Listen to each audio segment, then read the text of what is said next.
Welcome back to the YouTube channel Pro Enzo Vids, and this afternoon's video is officially my part one of my 2024 NRL bowl predictions. And this is a series, obviously. If you remember, on this channel, it's always a yearly series of making bowl predictions on this channel. It goes from part one to part two, part three. And yeah, obviously part one comes out this afternoon, and yeah, from each series I give away 5 bowl predictions in each series, so I've got 5 already lined up to share with you guys. And yeah, some of them bold, some of them could happen, but some of them are probably ones that you wouldn't think would happen. But anyway, that's what I think about a few of these, and yeah, I'm ready to share them. But before I do start, please be sure to like this video, subscribe to the YouTube channel if you're watching right now, and please be sure to comment your thoughts on my bowl predictions for 2024, because this is part one and plenty more to come. So yeah, if you thought that this was the end of my bowl predictions and everything, well, no, it's going to be a few more parts coming out, so do stay tuned for that. But more importantly, get ready for this video, because yeah, these are my 5 bowl predictions I'm sharing with you guys right now. So bowl prediction number 1, let's get into it. All right, bowl prediction number 1 is about the Sharks, and it's about Braden Trindle. So obviously Matt Moylan left the club to go to the League Leopards in the Super League, and obviously now they have a vacant 5'8" position. I guess it's not so much vacant, because it's pretty much likely that Braden Trindle will play 5'8" for the Sharks this year, and I think that's where he will probably fit in at the start of the year.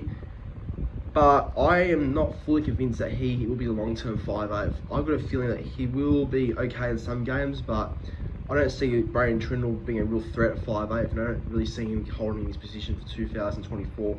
I think, you know, he'll start the few weeks there, like until around maybe 8 to 7, until he gets dropped or something. And I think someone like Kate Dykes will come back and potentially be the new Sharks 5'8".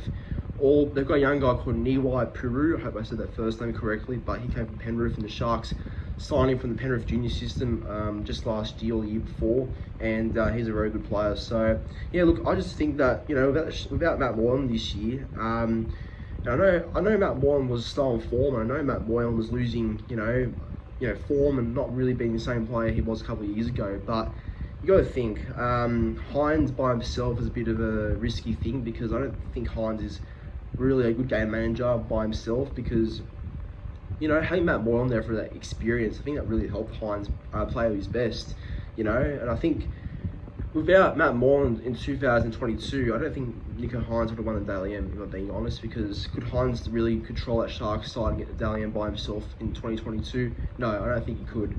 And I think he's not that sort of player that can stand up in big moments and, you know, particularly lead a club for the full season like a Cherry Evans can, or Adam Reynolds, or like a Cleary can, Sean Johnson. He's not that sort of halfback that can, you know, do things by themselves and really change the momentum of the games. You know, Hines for me is always going to be a sort of 5'8", but he has been better at halfback, I'll admit that.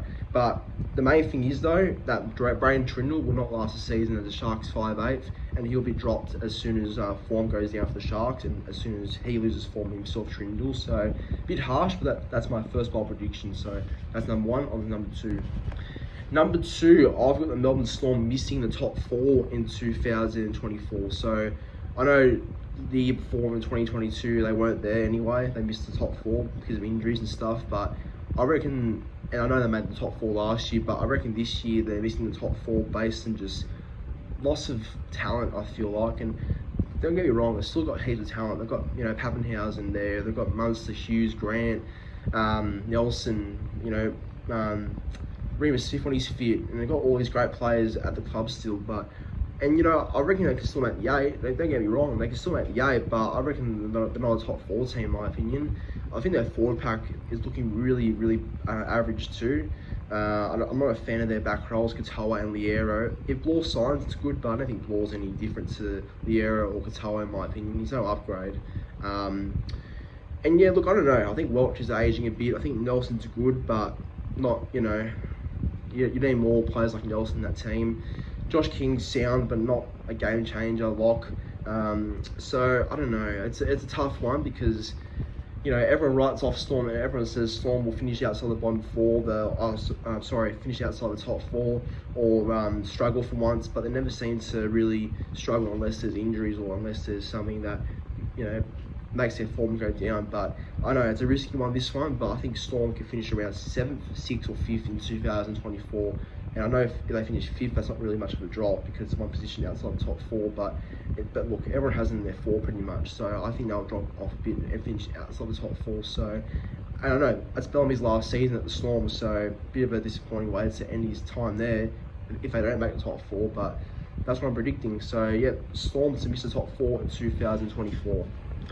Number 3, and number 3 is a very bold one, and I know not many people wouldn't know who to pick for the first coach to be sacked or the first coach to leave their current club in 2024. It's a very tough prediction to make, but it's a bold prediction, and that's why the video is titled NRL Bold Predictions for 2024. And my bold prediction is that Brad Arthur will be eventually, he won't be gone midway through the season, but by the end of the season, like October maybe, he'll be mutually, Parramatta and Brad Arthur will mutually disagree to part ways, I feel like. You know, the pressure's been on Brad Arthur for a long time now. You know, I know they made the grand final in 2022, but pretty much that same sort of squad, apart from Reid Marnie going, which was a big loss, I'll admit that. But with that same squad, they missed the final somehow, and they started the year 0-4 or whatever it was last year. And I think with the Eels, it's like they're a team that can make the 8 easily. They're a top 8 looking team, but they're not mentally in games all the time. They're not really that side that can engage with those other teams for longer periods of time. And what is a bit frustrating, I think Parramatta fans can admit this too, that they can beat the top teams when they're mentally focused and on. They can beat teams like Penrith, they can beat Storm, they can beat Roosters too, but they seem to just drop off against teams that are like mid bottom 8 at best, you know. And I'm not saying that could be the case this year, but I'm just saying, like, I don't know, I think that the pressure's on Brad Arthur, and I don't know, for some reason, I feel like that Parramatta fans are getting really impatient with Brad Arthur, and I think they really want success more than ever, because it's 10 years since Brad Arthur's been the Eels coach, 2014 he started, so yeah, 10 years. And I think, you know, whether they do make the 8 just, or whether they do miss it just, I think Brad Arthur's job's is strife either way. I think they're expecting results from Brad Arthur, and I think with that team they have, like, they've got Gutherson, Moses, Brown, that spine. They've got Sivo, Pinasini, Campbell Gillard, Pulo, and Lane, Madison, and all these guys. And, you know, that's a good crop of players to be making the finals, and it's also a good crop of players to miss the finals too. So, yeah, no, look, I really, look, whether they make the 8 or not, I think Brad Arthur's job's in strife anyway. So yeah, I reckon Brad Arthur's going to be the first coach of 2024 to leave, not to get sacked, but be mutually, you know, have an agreement with the club that, yeah, time to part ways, we need something new. So Parramatta will look for a fresh start by October this year. On to bold prediction number 4, and number 4 is one, I guess, that relates to my club, Manly, and I think I had to chuck in a Manly prediction in here somewhere. And that prediction is this one. I reckon our new signing from the Roosters and previously played for Souths too, Jackson Barlow, I reckon he'll be the most improved player in the comp. And don't be surprised if he's a top 10 try scorer this year too. And I'll tell you why. And look, he's always had potential, Barlow. When he first signed Manly, I was a bit shocked because it was out of nowhere. But hey, I knew deep down he would be a good signing for our outside backs. But well, the reason why I really do think he's in for a bigger and better season, Polo, is because if he starts on the left wing, where it has guys like Schuster, Brooks, Kohler, who's training at left centre, and Garrick's the right centre for 2024 apparently, and then you have Polo on that same left-hand side with those other 3 guys I mentioned, he could get a lot of ball this year, like a lot of ball. I reckon the ball could go out to him a lot because, as we know, Manly seem to always rate the left-hand side quite a bit. That's a real tactic they used in 2021 when Foran used to go out to Schuster, back out to Parker, to Garrick in the corner, right? And I think they're going to try and rectify that same plan again. I think they're going to try and use that same structure, maybe. But either way, like, look at the players that Paulo has outside. He's got Brooks, who's a great ball player and knows how to find guys outside on the edges and stuff. And I think he'll be good with Schuster because, look, if Schuster plays well, then Manly will play well too. I think Schuster's always, you know, moving the ball. He's also a really good ball player too, so that will help push the ball out to Paulo a fair bit. And with Kohler, I think if he partners Palo on the wing, well, look out, that could be a really good combination. And look, Kohler probably is more of a ball runner, doesn't really pass a whole lot, but I think he'll, once Brooks and Schuster move the ball out to Kohler, he'll find space. And I reckon either Tom or even Paulo will be in support, and I'd say most likely Paulo because he's closer to Kohler too. So yeah, I reckon Jackson Paulo is in for a really big season. I think just in general he'll improve at Manly. I think a fresh start will do him good, and I'm actually really excited to see what he does here. So hopefully it's a big year by Paulo, and I think it will be. So I'm going Jackson Paulo for the most improved player of 2024. Now onto my 2024 Rookie of the Year, and yeah, you got a few options for this one. You got a lot of great young players, and Tyrone Munro out there. Got guys like, oh look, you got plenty of young rookies out there. Like you saw for Longo, Gordon Chen Kum Tong. You got guys like Ethan Strange out there too. You got plenty of good rookies out there. But the one guy I reckon that will win Rookie of the Year that not many people know, but trust me, you will eventually. And this guy comes from the Warriors, and I'm going with Zion Ma'u, or Mayu. I don't know how to say the last name. I'm so sorry, but I'll just refer to him as Zion. And I reckon Zion will be the Dally M Rookie of the Year. And yeah, it's not really often you see a forward win a Dally M. I mean, then I did in 2022.